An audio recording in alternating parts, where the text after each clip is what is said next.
Hello, it's Philip Taylor speaking from Richmond Green Chambers in London, and today I'm looking at a book which has come to us from HART Publishing, part of Bloomsbury. It's called Protecting Children in Armed Conflict, and it's been written by a lead author, Shaheed Fatima, Queen's Counsel, with a substantial number of contributors, which I can't go into. There's an important foreword by former Prime Minister Gordon Brown.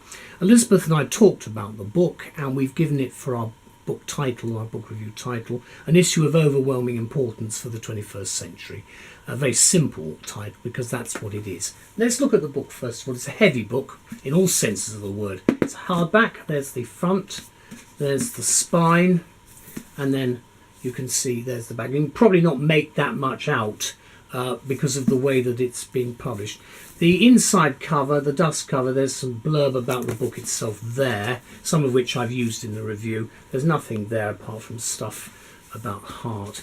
You can then see the index, which is by paragraph numbering, and you can see after that's a very detailed index, in fact, which is very helpful. There's the beginning of it there, and then we go to the front.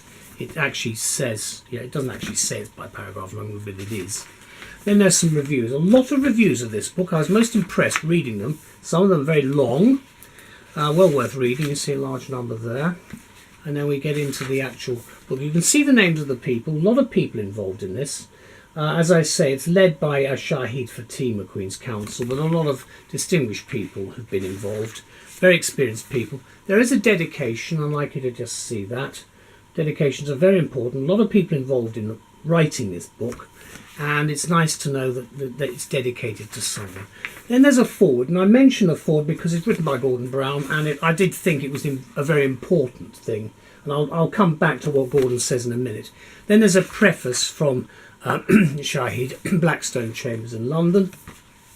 Then you've got the brief contents. You can see there are a total of 9 chapters, the last one being the conclusion. Then there are some annexes, 3 annexes. And then there's a much more detailed section of contents. And if I open the book in the middle, you can see the structure. Paragraph numbering it's actually at the sides there, and you can see the footnoting at the bottom.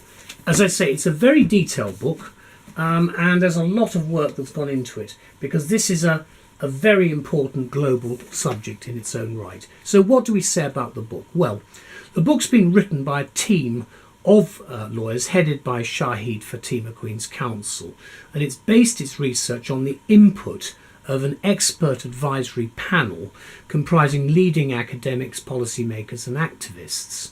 Also, it's been written as part of the inquiry on protecting children in conflict. And it's an important inquiry which I will return to. The inquiry was sponsored by Save the Children, who of course is a charity, and Their World, and it was chaired by the former United Kingdom Prime Minister, Right Honourable Gordon Brown.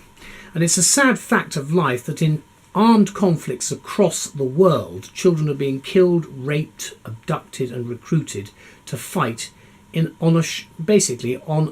a shocking scale.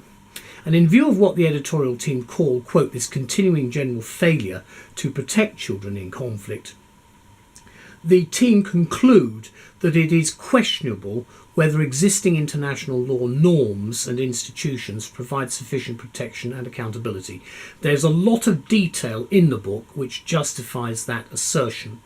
The value of this excellent book from HART Publishing, and which is of course part of Bloomsbury, consideration needs to be given in our view as to whether international law can do more practically and effectively when moral lines are crossed.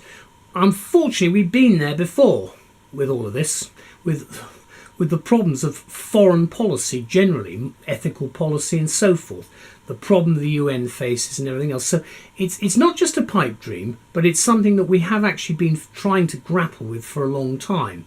And that is, of course, indeed the most pressing concern, for to date little has really been done by way of this sort of protection that the general public expect politicians to take. And I'm sure the matter will come back onto the agenda, because you just have to see on the television some of the harrowing scenes in some of the countries where there is a conflict at the moment, armed conflict, and you'll understand the problem.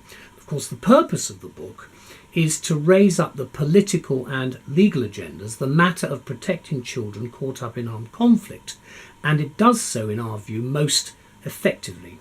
The eminent contributors review the position of children in armed conflict by reference to what are referred to as the 6 grave violations identified by the United Nations Security Council.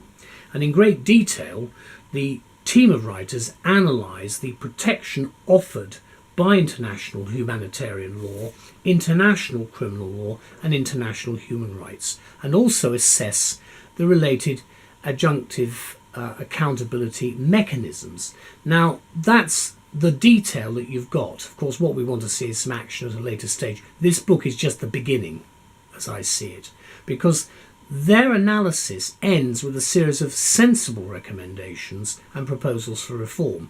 The view is clear that those in authority and with the power to act should adopt enhanced accountability and deter future violations. It's a start, but much more needs to be done in our view, and that, of course, of the team of writers. Now, the final word must go to former Prime Minister Gordon Brown, because in his foreword he writes, quote, that no issue of human rights is more important than protecting children against abuse and harm, and nowhere is the risk to children greater than in the world's 50 conflict zones. 50 conflict zones. So you see why Gordon has taken this very much on board, and I'm very grateful he has.